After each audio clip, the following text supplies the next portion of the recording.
Okay, here's everybody watching. Wave, wave, wave. Okay, Grant, you are good to go. All right, I'm going to be talking about something I might do in my career field, which is tactical combat casualty care. I am a combat lifesaver certified squad member in my CBRN unit, which means that I kind of bridge the gap in between combat medic and regular soldier with my knowledge of combat care. It's the Army's steps they use when providing first aid when you get shot in the battlefield and you're in combat, and it's split into 3 parts. And the first part is called care under fire, and that is when you are actively being shot at. You are pretty much just told to keep shooting back at the enemy, because one of their mantras is the right care given at the wrong time can do more harm than good, because if everyone starts getting injured and incapacitated, then you're going to have a worse problem than one guy down. So what you're supposed to do is you return fire and you ask the 3 questions. Can you return fire? Can you give yourself first aid? And can you move?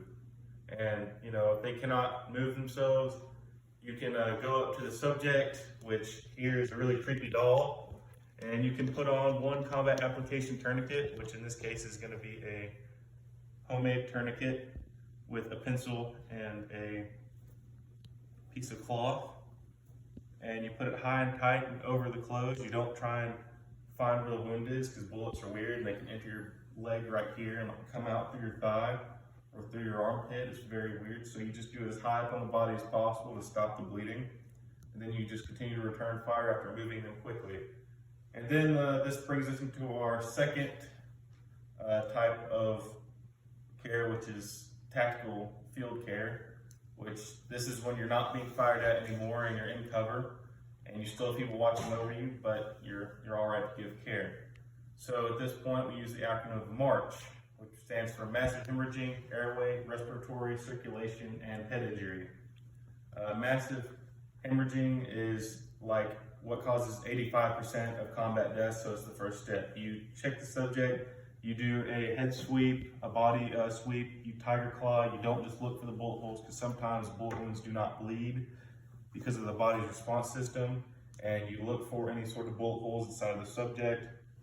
And if you don't find any, you then do respiratory. You do a head tilt, chin lift, and you open their airway up. Their tongue might be blocking their airways, and if they're breathing at less than 9 breaths per minute, you would then insert a nasopharyngeal airway, which is basically will just help them breathe better and really open their airway. But you do not insert a nasopharyngeal airway if they have spinal fluid flowing through their nose, which could indicate massive head trauma.